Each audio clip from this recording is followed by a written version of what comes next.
ఒక బిచ్చగాడు నేలపైన పడి ఉన్న చికెన్ పీస్ ని తీసుకోవడానికి వెళ్ళగా సడన్ గా ఇతని చేతిలోకి ఒక ఎర్రటి బంతి వచ్చి పడుతుంది. రాజు ఇక్కడ తన కూతురికి భర్తని వెతకడానికి ఒక ఆటని పెట్టి ఉంటాడు. ఎవరైతే ఈ ఎర్రటి బంతిని పట్టుకుంటారో వారు నా కూతురికి కాబోయే భర్త అని. కానీ కింద ఉన్నవారు ఎవ్వరు కూడా ఈ బంతిని పట్టుకోవడానికి ఇష్టపడడం లేదు. ఎందుకంటే లీసా మొగం చూడడానికి చాలా అందవికారంగా ఉంటుంది. ప్రజలందరూ ఈ బిచ్చగాడితో ఇలా చెప్తూ ఉంటారు, అరే పిచ్చోడా, ఆ అమ్మాయి మొగం చూసిన తర్వాత నీకు రాత్రి నిద్ర కూడా రాదు అని.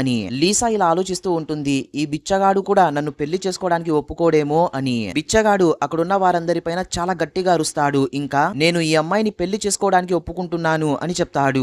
రాజు తర్వాత ఇతన్ని లోపలికి తీసుకుని వెళ్తాడు. ఇంకా అతనితో ఇలా అడుగుతాడు, నీకు ఇష్టమేనా నా కూతుర్ని పెళ్లి చేసుకోవడం అని. సడన్ గా అప్పుడే ఇతని కడుపులో ఎలుకలు పరిగెత్తుతూ ఉంటాయి. ఇతని ఇలా చెప్తాడు, నాకు ఆకలి వేస్తుందని. లీసా తన నాన్నతో ఇలా చెప్తుంది, నాన్నగారు ముందు ఇతనికి కడుపు నిండుగా అన్నం పెట్టండి, తర్వాత ఇతనికి స్నానం చేపించి మంచి బట్టలు వేపించండి, దాని తర్వాత ఆలోచిద్దాం. హైసంకి చాలా రుచికరమైన ఆహార పదార్థాలు ముందు పెడతారు. ఇతను వాటిన్నిటిని కడుపు నిండుగా తింటాడు. దాని తర్వాత ఇతను స్నానం చేసి రాజ్ మహల్ లో ఎంటర్ అయిన వెంటనే అక్కడున్న వారందరూ ఇతన్ని చూసి షాక్ అయిపోతారు. ఎందుకంటే ఇతను ఒక యువరాజు లాగా కనిపిస్తూ ఉంటాడు. లీసా కూడా ఇతన్ని చూసి ఇంప్రెస్ అయిపోతుంది. ఇంకా ఈమె ఇతని ముందుకు వెళ్లి ఇలా చెప్తుంది, నా చిన్నప్పుడు నుంచి నా ముఖం చాలా అందవికారంగా ఉంది. దీని కారణంగా నేను నా ముఖం పైన స్కార్ఫ్ ని కట్టుకుని తిరుగుతున్నాను. లీసా తన స్కార్ఫ్ ని తీసి తన మొగాన్ని అతనికి చూపిస్తుంది. ఇంకా నన్ను పెళ్లి చేసుకుంటావా అని అడుగుతుంది. హైసంగ్ కొంచెం కూడా ఆలోచించకుండా సరే అని ఒప్పుకుంటాడు.